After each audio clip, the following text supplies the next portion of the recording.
Hello, hi. Welcome to our Kubernetes series. Today we'll be seeing what exactly the difference between Docker Swarm and Kubernetes.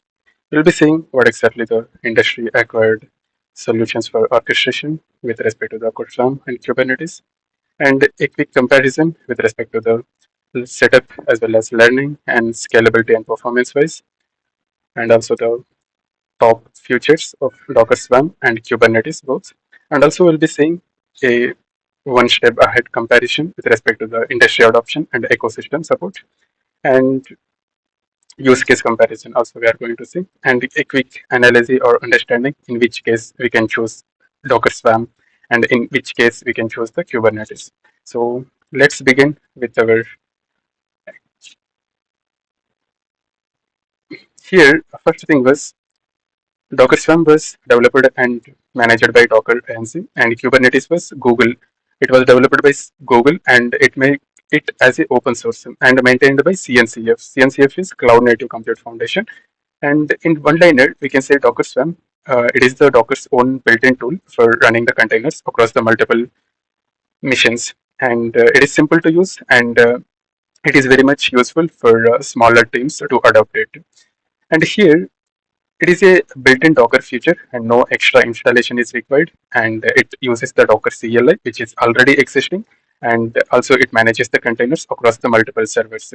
And only limitation was there is a large scale system features was very limited with respect to the Docker one. Now with respect to the Kubernetes, it is one of the advanced container orchestration platform that is going to build for production grade, where it was going to scale to thousands of containers with a full automation options.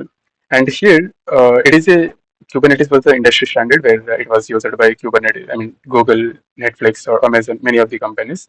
And it is going to provide a full automation where it is going to help at scale and self-healing capability, load balancing, and deploy automatically. And also, it is going to support for all the major cloud providers like Google, Azure, GCP. And the only disadvantage with respect to the Kubernetes was there is a steeper learning curve. If we take the learning curve as X and Y, then for Docker Swarm, we can say a shallow learning curve, and for Kubernetes, it will be a deeper learning curve. Okay, so sorry, it is a steeper learning curve. I mean, initially it feels difficult, and gradually, I mean, they can acquire the skill of it. Here, now let us see a certain comparisons with respect to setup and learning curve. So first thing was obviously Docker Swarm setup was easy, and we can use just simple two commands to start Docker Swarm init to initiate the Docker Swarm, and Docker service create, then Docker Swarm was done. And here Docker, as I said, it is going to use Docker Swarm is going to use the existing Docker CLI utility itself, and there is no need of installing the additional CLI utilities. And also we can set up in minutes.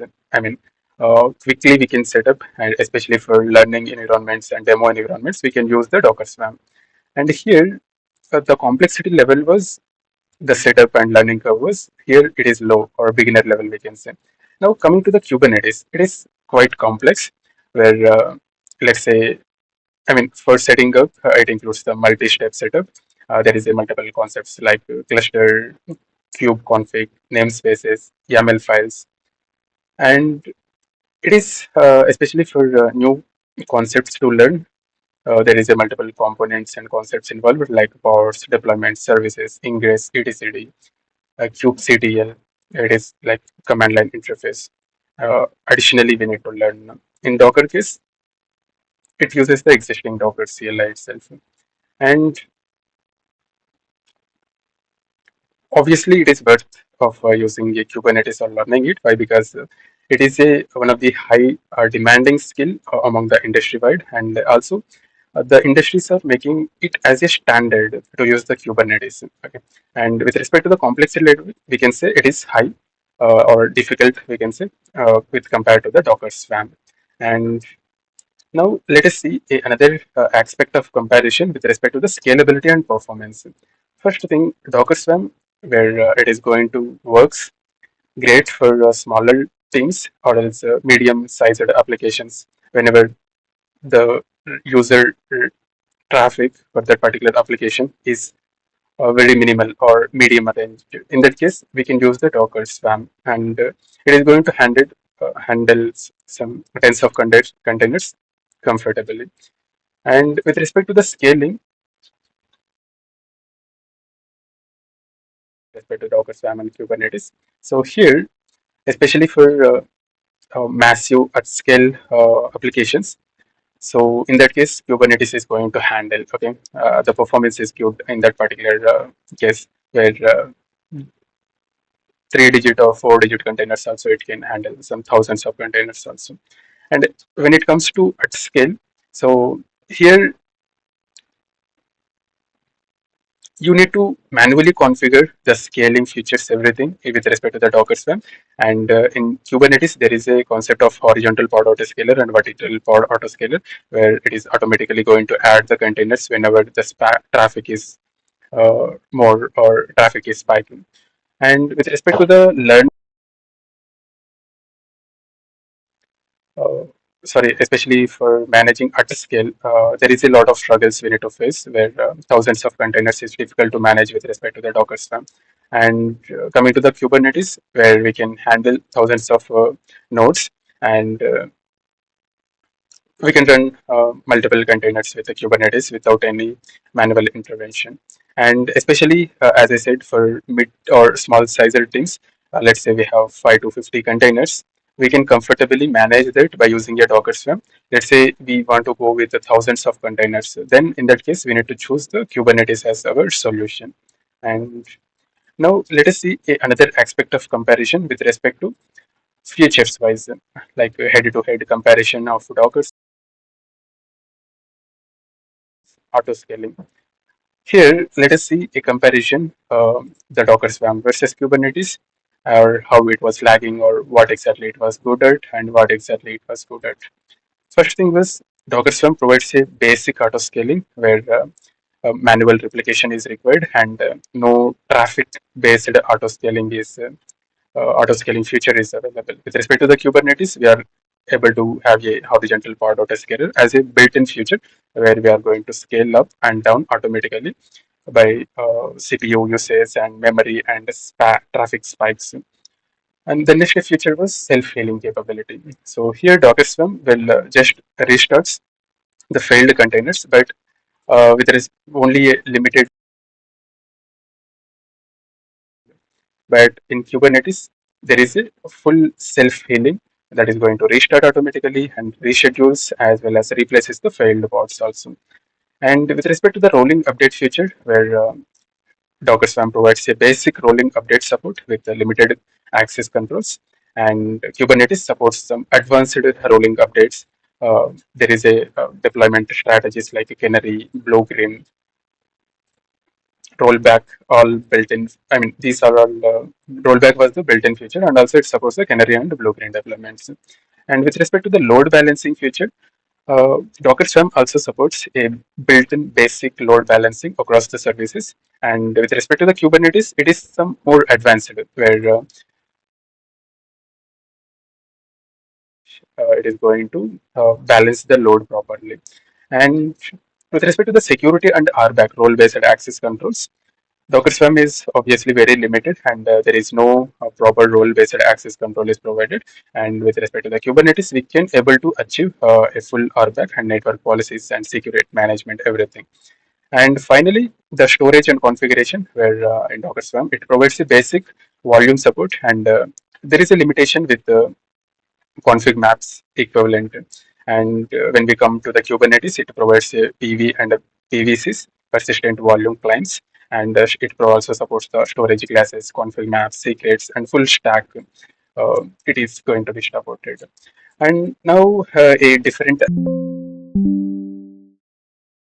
ecosystem and industry adoption. First thing was uh, Docker is adopted around 15% of the industries, and Kubernetes more than 85% of the industries, most of the big organizations, we can say. Here, obviously, Docker Swarm we can say as smaller, and Kubernetes as the dominant in the industry adoption criteria. And with respect to the tooling, or third-party integrations or plugin support. Docker Swarm is a kind of shortfall, and Kubernetes obviously supports multiple cloud integration ecosystem and plugin support also. And with with respect to the adoption, Docker Swarm seeing a declined adoption. Why? Because most of the companies have moved to the Kubernetes ecosystem with respect to the CNCF, Helm that supports the Helm, Argo CD, Prometheus, Istio, multiple integrations also with respect to the Grafana and thousand plus toolings. And with respect to the cloud supports, Docker Swarm provides a limited or else there is no dedicated managed Swarm service from Azure or any of the cloud, primary cloud services like Azure, GCP, or Google Cloud. And that is the major advantage with respect to the Kubernetes, where it is going to uh, integratable with many of the cloud providers, and it has a market standard like most of the companies acquired it. We can say global standard for Kubernetes. And comparison.